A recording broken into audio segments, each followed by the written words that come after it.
Welcome to Monique Jordan's channel.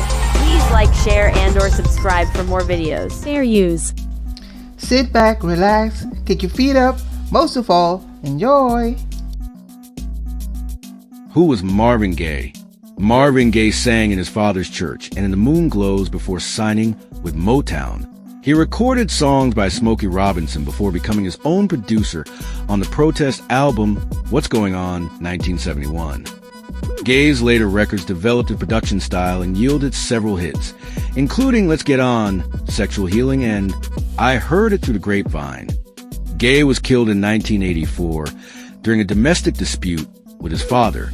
Early life singer Marvin Pentz Gay, Jr., also known as the Prince of Soul, was born in Washington, D.C. on April 2, 1939. Gaye was raised under the strict control of his father, Reverend Marvin Gaye Sr. Marvin Gaye Jr. added the E on the end of his name later in life. The minister at a local church against a bleak backdrop of widespread violence in his neighborhood. Throughout his childhood, Gaye often found peace in music, mastering the piano and drums at a young age. Until high school, his singing experience was limited to church revivals, but soon he developed a love for R&B and doo-wop that would set the foundation for his career. In the late 1950s, Gaye joined a vocal group called the New Moonglows. The talented singer had a phenomenal range that spanned 3 vocal styles, and he soon impressed the group's founder, Harvey Fuqua. It wasn't long before Gaye and Fuqua both came to the attention of Detroit music impresario Berry Gordy Jr. and were signed to Gordy's legendary Motown Records. Gaye's first certified hit under his own name wouldn't come until 1962, but his early years at Motown were full of behind-the-scenes successes. He was a session drummer for Motown legends, such as Little Stevie Wonder, the Supremes, the Marvelettes and Martha, and the Vandellas. Showing his stripes as Motown's Renaissance man, Gaye went on to break into the top 40 for the first time on his own in 1962 with his solo single Hitchhike. Throughout the 1960s, Gaye would show his immense range, churning out solo dance hits and romantic duets with hitmakers like Diana Ross and Mary Wells. Can I Get a Witness and I Heard It Through the Grapevine were some of Gaye's biggest hits of the period, the latter achieving its place as Motown's best-selling single of the 1960s. For 3 high-flying years, Gaye and Tammy terrorized the country with their soaring duet performances of songs like Ain't No Mountain High Enough and If I Could Build My Whole World Around You. Unfortunately, their reign as a royal couple of R&B ended when Terrell succumbed to a brain tumor in 1970. His beloved partner's death ushered in a dark period for the singer, who swore never to partner with another female vocalist and threatened to abandon the stage for good. In 1970, inspired by escalating violence and political unrest over the Vietnam War, Gaye wrote the landmark song What's Going On. Despite clashes with Motown over the song's creative direction, the single was released in 1971 and became an instant smash. Its success prompted Gaye to take even more risks, both musically and politically. When it was released in the spring of 1971, the What's Going On album served to open Gaye up to new audiences while maintaining his Motown following.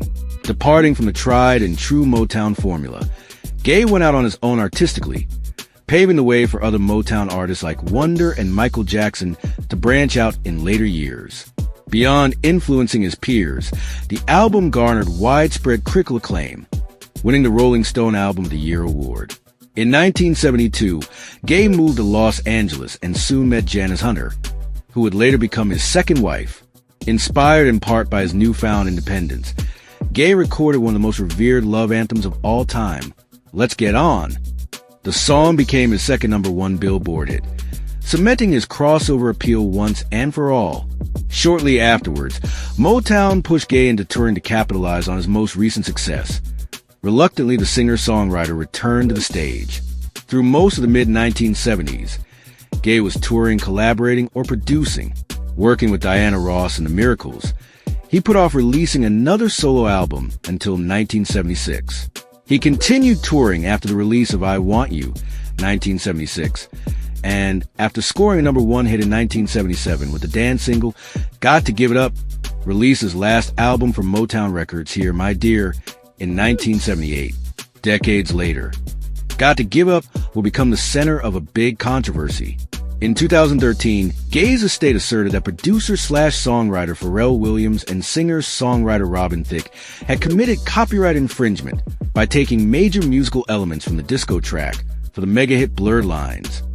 After a case in which Thicke testified that he had little to do with the writing of the song, the jury ruled in favor of Gaye's family, who were awarded $7.3 million in damages and profit shares.